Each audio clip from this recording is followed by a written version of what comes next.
something happened Monday night that the internet cannot stop talking about.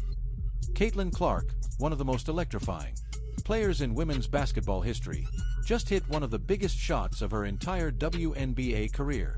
A go-ahead three-pointer with 1.2 seconds left on the clock to give the Indiana Fever a 78-76 victory over the Washington Mystics. It was the kind of moment that makes you jump out of your seat. The kind of moment you replay over and over. The kind of moment that belongs in highlight reels for years.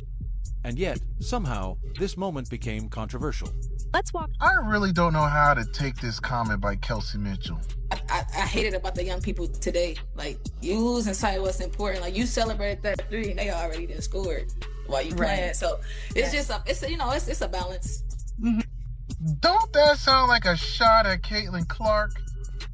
I mean, who's young, who shoots threes, and who always celebrates when she does it? It sounds like Caitlin Clark to me, don't it? If it walks like a duck, quack like a duck, I think that's the duck she's talking about. So let's walk through what actually happened. Late in the fourth, Clark found Kelsey Mitchell in transition for a layup that put Indiana in front. But then Washington answered. Sonia Citron hit 2 free throws with 4.3 seconds left.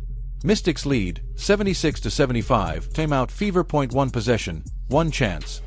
That is all. Sophie Cunningham inbound the ball. Cody McMahon gambled for the steal and missed, and Clark ended up wide open from deep. She rose up and buried it. Game over. Fever wins. Clark delivers. That should have been the entire headline. But then people watched the And this is Mitchell comes off the screens, but so does Clark. Up and in!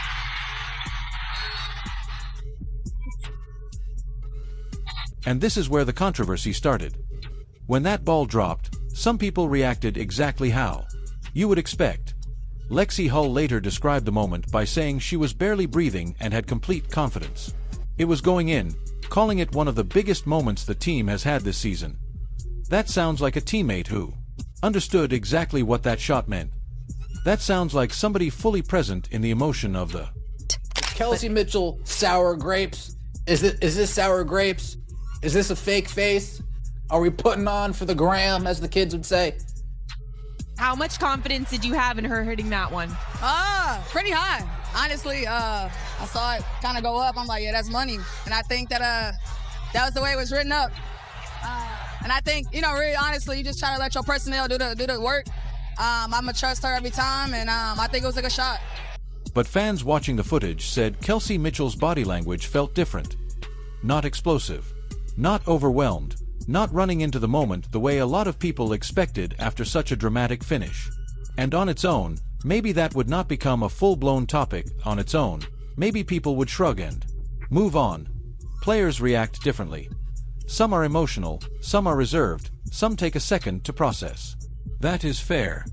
but It fans, looks like Stephanie White has officially lost the Indiana Fever locker room. You got Sophie Cunningham and the players celebrating, going rogue. As we all know now, Caitlin Clark was not supposed to get that basketball to shoot the game winner. And you got many people saying Kelsey Mitchell was not happy that Caitlin Clark hit that game winner, as she may have wanted all the attention for. But fans are not watching this in a vacuum. They are watching it through the lens of everything that has surrounded Caitlin Clark since she entered the league. They are watching it through the lens of every strange comment, every awkward soundbite, every moment where praise seems delayed, redirected, or softened. Oh, when they see a game winner, followed by muted energy from a teammate, they do not just see one reaction. They see another possible clue. And that is why this keeps growing. Because if Clark had hit that shot and everybody had rushed her like it was the biggest moment of the night, nobody is having this conversation. But when one of the team's biggest names appears less than thrilled in the replay, the internet is going to do what the internet does. IT is going to pause it, zoom in, replay it, and ask what is really going on. and People honestly, think that Sophie Cunningham went rogue. I don't think she went rogue. I think she just took what the defense gave him. I think the most glaring issue is not the play itself, but the intent. So Lexi Hull actually came out and said that they were supposed to draw a foul with Aaliyah Boston and Kelsey Mitchell. But honestly, why would you want to go with that strategy? Like, that's the part that's glaring to me, because the referee's been goofy all game. They were getting a lot of no calls. I've seen a lot of plays where the referees actually swallow the whistle. And honestly, that question is not even crazy, because this is not just about Kelsey Mitchell. This is about the feeling that there has to be some sort of agenda around Caitlin Clark, or at the very least, some ongoing discomfort with how big her moments become. That is the part fans cannot shake. It is not necessarily that people can prove some secret meeting happened in a dark room. It is that too many moments keep landing the same way. Clark does something huge and, instead of full celebration, there is hesitation. Clark changes the game, and instead of leading with that, somebody pivots to the system. Clark wins it at the buzzer, and instead of everybody drowning her in praise, the conversation quickly becomes about who the play was actually for. That is where there's multiple reads, multiple actions. So how it being drawn up is again, like, is that semantics?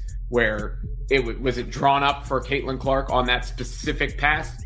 Probably not. Is Caitlin Clark one of the options to create or get the ball to AB on that play? Of course. Is Kelsey Mitchell one of the options on that play? You can see it there. Is AB one of the options on the play? You can see it there. That is why people are frustrated. Because if this were any other star in any other league, a shot like that would dominate. Everything. It would be the moment. It would be the story. It would lead every clip package, every post-game segment, every team's social post, every interview angle.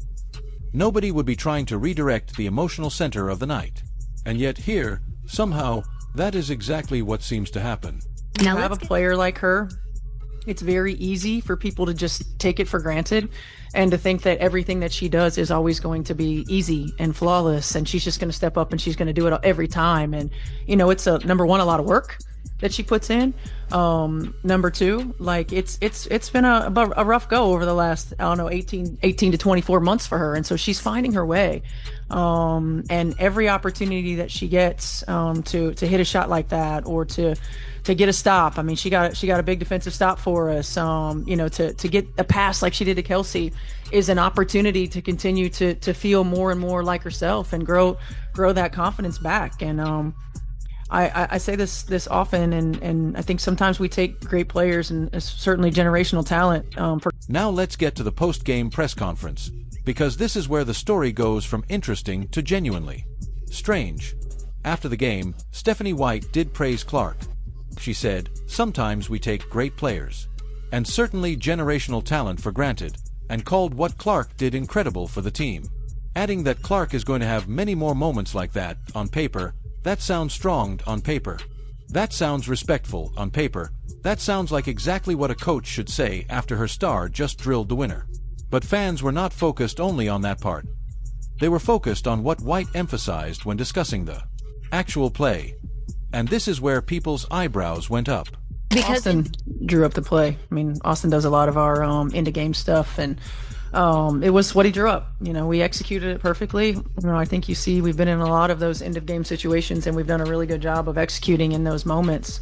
And we got the shot, and C stepped up and made a hell of a shot. Because instead of simply letting the moment belong to Caitlin Clark, White notably explained that the final play was designed for Kelsey Mitchell, and that Clark became the option after the defense made a mistake, going for the steal. That detail may be technically true as a basketball explanation, but the timing of it is what caught people's attention. The very first instinct after a dramatic game winner was not to center the shot itself. It was to redirect focus to the original design. And that is exactly why so many fans came away feeling uneasy. Because think about what just happened. Your biggest star hit the biggest shot of the game. Not just any shot. The shot that decided the result. The play was broken, the defense gambled, Clark read it, got free, and made the defense pay. That is not an accident. That is not random luck. That is a superstar recognizing the moment and finishing it.